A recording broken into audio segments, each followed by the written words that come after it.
Hello, welcome to Donkey Brains Vlog episode 7. My name is Courtney, of course, but if you don't already know who I am, be sure to check out Donkey Brains Vlog episode 1 for a little bit of background information on me. This vlog is going to cover 5 topics as usual. The first thing will be April highlights, so I'll talk about all the high points of last month. The next thing I'll talk about is notable MTTs, so this is the section where I go over all my final tables from April. Topic number 3, things to work on. So what do I want to work on most this coming month so that I improve as much as possible as a player? The fourth topic is stream musings. So this vlog, I'm going to go over just kind of what I struggled with most when it comes to streaming. So give you a little bit of insight to my brain. And last but not least, we'll talk about the May coming up. So what my plans are for May going forward. So for April highlights, I've got 2 main things that I found really exciting last month. The first thing is that we made 10,000 followers on Twitch. We have 10,000 followers now, and that's really, really exciting to me. I guess kind of 10,000 was that magic number for me where I felt like I had accomplished something really cool and that I'd come to a really awesome milestone on Twitch. So thank you to all 10,000 of you and counting. We've actually got more than 10,000 now at the time of recording. And I really appreciate every single one of you. Thanks to every one of you that helps support me on Twitch. If you would like to watch me on Twitch, you don't already do so, I'll just leave a link to my channel down below, and you can add yourself to the list of followers, and I will love you so much for doing that. Thank you so much. My other April highlight has to do with home games, actually, which is kind of unexpected, I guess. I've been having a really, really fun time with home games. I'm trying to turn them into something that people really look forward to every month. So what I actually decided to do was start dedicating a stream just for home games. So rather than me try to play real money poker on Poker Stars and then try to play a home game on the side, I thought, well, why not dedicate all my attention to home games and really give it just the time that it deserves. The cool thing about Twitch is that each channel is like a little community, right? So everyone meets in the channel, people get to know each other, and people really start to like each other. And I think that home games are a really good chance to do something that you like doing with people that you really enjoy being with. So yeah, that's why kind of home games have become a little bit more of a big deal to me. I've been listing the entire schedule for home games in my latest news, so if you did want to see the schedule for the next home game, the next home game day that is, go ahead and click on that link that I leave below to my channel on twitch.tv/courtiebee. And the other thing that I did was I kind of introduced a ribbon badge for all of my subs. So it actually was a past winner of a home game. He suggested to me that we do this. Actually, what happened was he asked if he gets a crown on his bee because he won a home game event. And I said, you know what? That's actually a pretty good idea. But instead of crowns, I decided to make them blue ribbons just because that way I can put multiple blue ribbons on bees if a sub happens to win multiple home game events. And actually, how about I'll just leave a clip here and you can see what the blue ribbons look like. Here we go. Ooh, there's AK's ribbon. Look at it. Isn't it so sexy? Oh my god. I love it. I want a ribbon. I know, don't the ribbons look so sexy? Howard says, I want a ribbon more than I've wanted anything else in my entire lifetime. So I know I said it a couple times in that clip there, but come on. Aren't those ribbons so sexy? So now let's talk about the notable MTTs of last month. In total, I made 4 significant final tables. The biggest and the best one was earlier in the month on April 8th. I made the big 162 final table. I came in 5th place for $4,111.69. There is a highlight video of this final table. If you'd like to take a look at it, just go to the final tables playlist here on YouTube. And then after that, I had a couple weeks of a dry spell, and then I had 3 final tables in a row, or if not, I'm actually not sure if it was all in a row. Basically, April 20th, I made a final table. April 22nd, I made a final table. And then April 23rd, I made a final table. So on the 20th, I came in second in the $33 turbo on PokerStars. And in total, I made $1,800, about $1,854.30 to be exact. On April 22nd, I came in 7th in the 109 Bounty Builder for $1,701. And then the very next day, I came in 9th in the Big 109 for $1,273. So I made some really cool final tables. Now, the problem is that I didn't have any really awesome scores. I mean, I made $4,000 in the Big 162, but considering, like, with the fact that I'm playing a lot of 109s and 55s and stuff like that, $4,000 doesn't go a very long way if you don't really have any other good scores. And so in the end, I actually did end up down a bit on the month. If I'd been able to ladder up just 1 or 2 spots on one of those bigger final tables, I would have been positive. So it just kind of shows you the importance of doing well once you get to the final table.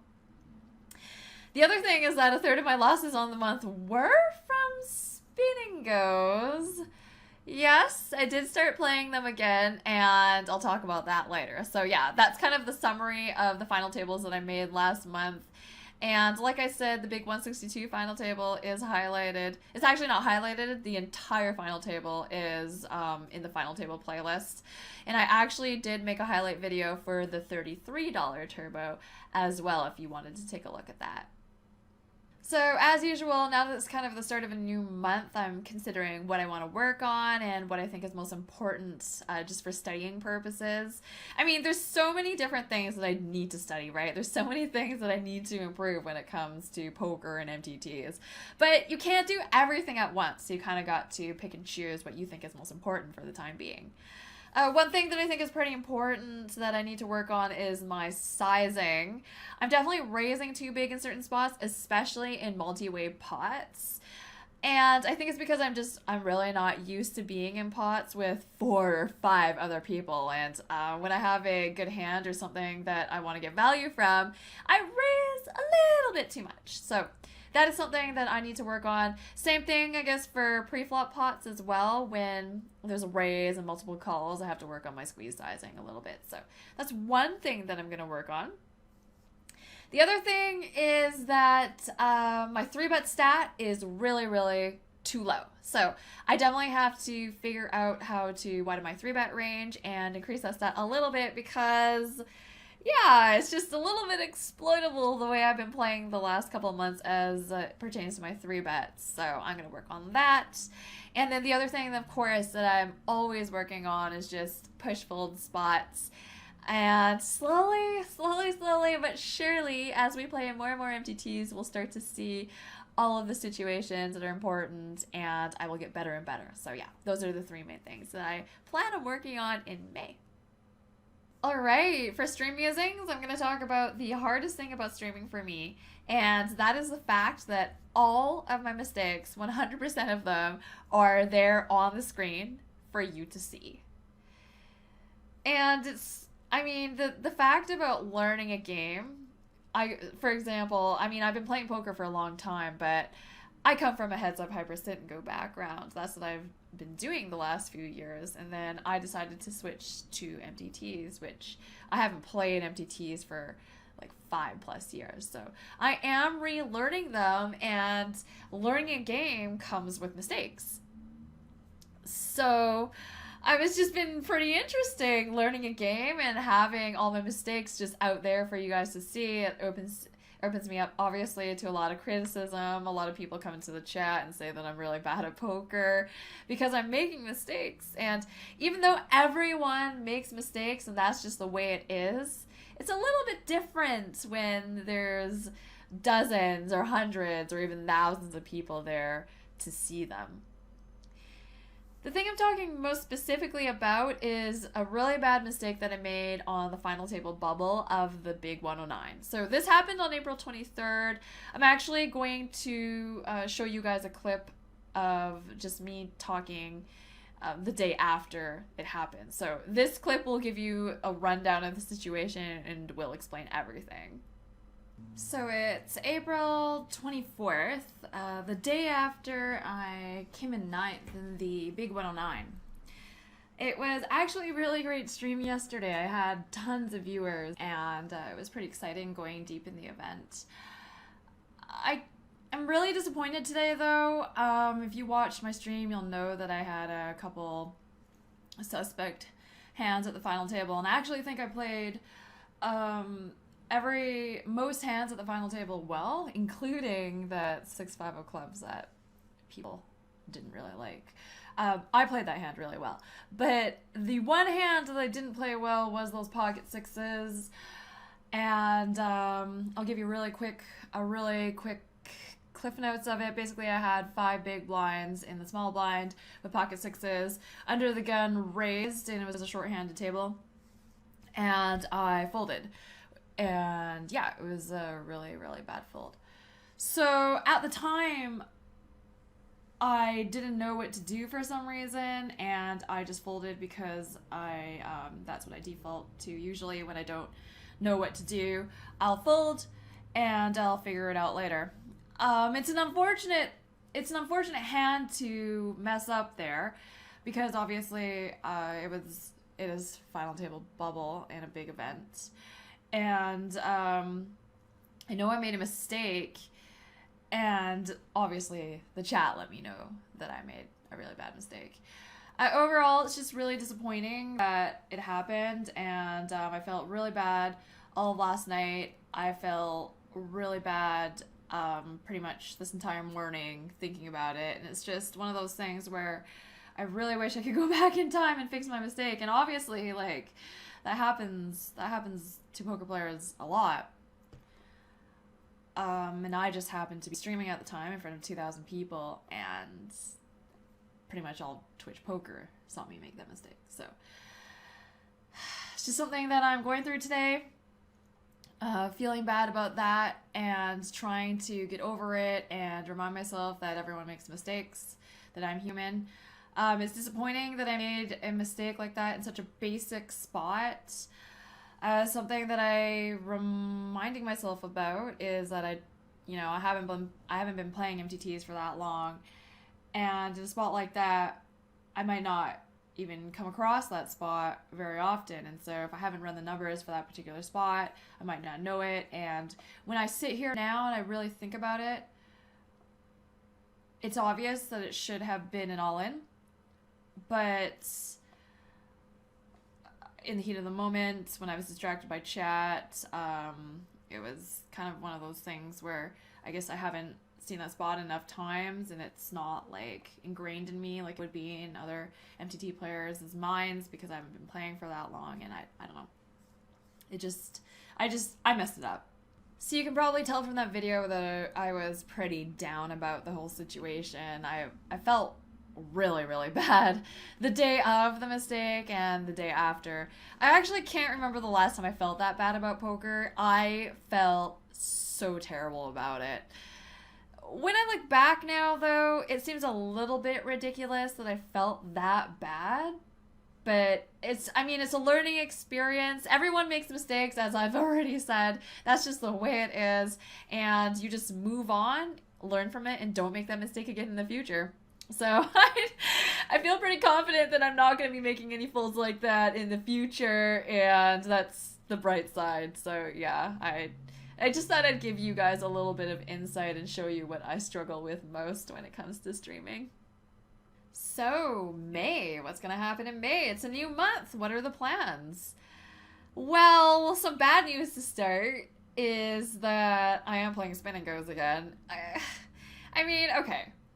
I like Spin and Goes. I think they're really fun. I enjoy them. I like Heads Up. I think shorthanded is fun.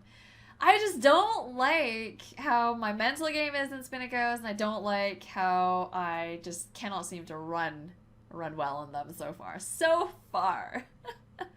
It was really nice taking a couple months off them. I don't know if the couple months off have improved my mental game, but playing spins again. I'm really rusty and I have a lot to work on still, so I am playing 30s, and that is helping my monthly game. I can lose quite a few buy-ins at 30s and not really mind so much because it's a lower buy-in. And the cool thing about 30s is that they are pretty comparable to my average buy-in playing MTTs. So I can't wreck my entire month by running bad at spins. And mentally, because I'm a mental game fish when it comes to spin and goes, so that's really good for me. Like I said earlier in the video, I am down playing spins so far. I've actually lost quite a bit of money considering, how low the buy-in is. I'm actually running pretty hot when it comes to spinning multipliers, but I'm not running well when it comes to winning them. I actually had one point where I had spun 11 total 6x multipliers and I lost every single one. And I was just like, man, really? I can't. Why has this happened to me? You'll be happy to know that when I spun number 12, I did win it, and then recently I spun number 13 and won that one too. So we're on a winning streak, and that's just kind of how spin and goes are, right? You can win 11 in a row, you can lose 11 in a row. Well, losing 11 in a row is a lot more likely. But even if you lose 11 in a row, you could then go on to win your next 6, right? And then you'll be totally on the upswing. So that's just the way spins are. And I have to accept it. I'm gonna accept it, I swear. We'll be playing a lot of MTTs in May as well, though. Spins are just a small thing that's happening in May so that I can make sure I hit Supernova.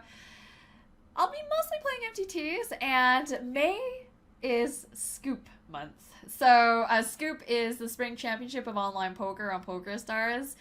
This is the kind of the series that online players, I think a lot of them look forward to the most because there's so many buy-ins and it's accessible to so many people. There is a low, medium, and high buy-in for every event. So you can pick and choose what buy-in is best for you, and that's really cool. I really like that. I think a lot of people really like that. I'll be playing a lot of the low events and some medium events. I'll be selling action to the medium events, so if you did want to buy a piece of me and help me out, support me in that way, go ahead and click the link down at the bottom. I will leave a link to where you can go to buy my action in the future. Clicking my link, of course, does help me and supports me, so go ahead and click my link and also use my referral code. My referral code is BEE, so yeah, there you go. You can go ahead and click the link below because I will be selling action to the medium events. They are just a little bit more than I want to be paying on my own. But yeah, this would be a good month to run hot. Fingers crossed. Scoop is really crazy. It brings just everyone online. People travel for Scoop. People that live in the States will go to Canada, will go to Mexico just so that they can play in Scoop. So it's a really exciting time of the year. And of course, I'll be streaming every moment of it. So make sure that you do follow me on Twitch, twitch.tv/courtiebee. Like I said earlier, I'm leaving a link down below. And I hope to see you there. I mean, it's going to be really fun, and streaming is really fun. So yeah, hopefully I will see you when I make it to the final table of the Scoop event. Oh my god. Positivity. Okay, well, that's the end of episode 7. I hope you enjoyed it. If you did, please be sure to click that thumbs up and also make sure you're subscribed to the channel here. I will be uploading episode 8 sometime next month, but hopefully between now and then, I see you on Twitch. So in the meantime, take care, talk to you on Twitch, and like I said, thanks so much for watching. Have a great day or night, whatever it is for you. Talk to you soon.